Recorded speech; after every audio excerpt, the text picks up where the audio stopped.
Hey, Sustainable Systems. Happy Thursday. Um, Hope everyone's doing all right. Let's see. Let's talk what's going on in here. First off, most of you have commented on the zero waste video. Okay, so those of you who haven't, please make sure you did that, and I entered it in as a grade. I really thought that your feedback was awesome. A lot of stuff that I think about as well. All right. Two things for today. First up, I mentioned yesterday that I would like you to get started on a PowerPoint. We can't really do the poster anymore, I don't think, of the product you chose with your partner. So today, I would like you to share with me your Google Slides. They don't need to be done, but I need to see a Google slide that at least has you and your partner's name on it, the product up there, and maybe you have some images, you've started collecting a little information on one of the topics, something. And I just want to see that you've started. So at some point today, share a Google slide with me that you and your partner are working on. I can see that both of you are on it and that you've at least set something up, okay? All right. Next up, since it is Thursday, I have an animal for you. And it's that guy right there. This is called a Mary River turtle. And they live in Australia and they live the majority of their life underwater. And that's why they get those little algae mohawks going. It's pretty funny. Since they are in the water most of the time, they start to grow algae, especially on their heads. But it can be on their body as well a little bit. And they look pretty sweet. They're like punk rock turtles. And isn't that stuffed animal adorable? I kind of want one. So they have some pretty unique characteristics to keep them going strong under the water. One is that they have pretty long legs compared to some other turtles because they are almost always in the water. They can stay in the water, underwater, for up to 3 days. You see those little guys, little like almost like little goatee thingies. They can feel around in the mud, okay, when they're down dark areas for food and just like the topography. The reason they can stay down underwater for so long is they can actually sort of breathe through their cloaca. They almost have like similar to gillish situation going on in their cloaca. The cloaca is also the reproductive organ and where excrement is produced. So it's kind of like they're breathing through their butt. Crazy, right?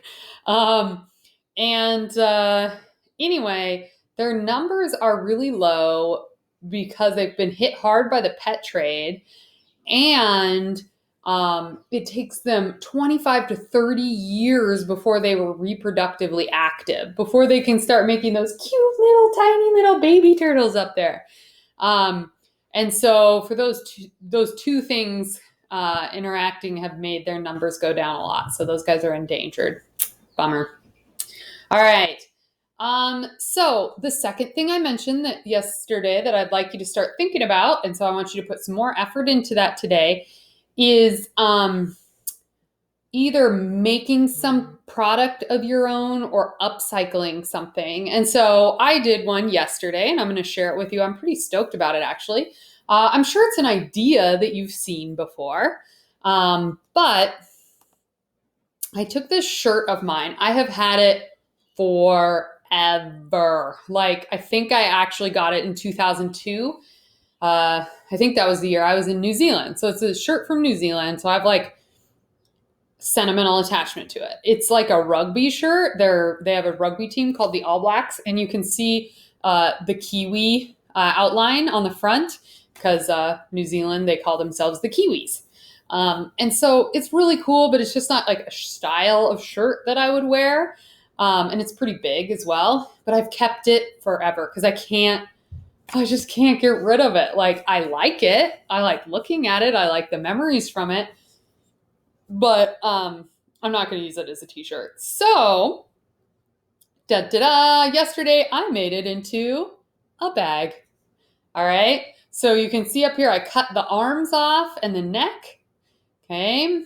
Then I cut little fringes along the bottom because I'm not really much of a sewer. I'll sew a button on, but I'm not, Ava, you probably are, but I'm not someone that gets a sewing machine out. But this was a like no sewing bag. And so you tie the little ends in knots. You kind of like this, how you do is you tie three to get, like you tie one in a knot, the next two, and then you like tie the first one to the second one to just close up all the holes. It's kind of like a series of tying knots.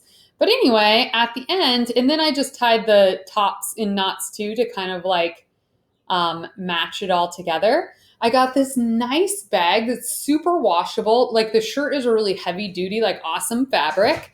And you can't really see, it's not a great picture, but that's me holding it. So I'm really excited about my new bag that I'm going to be able to, go put stuff in, go buy stuff and carry it home.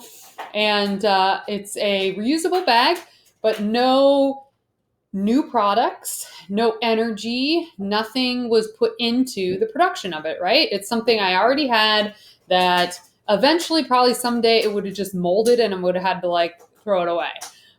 So now it's something that I can use. I'm really excited about it.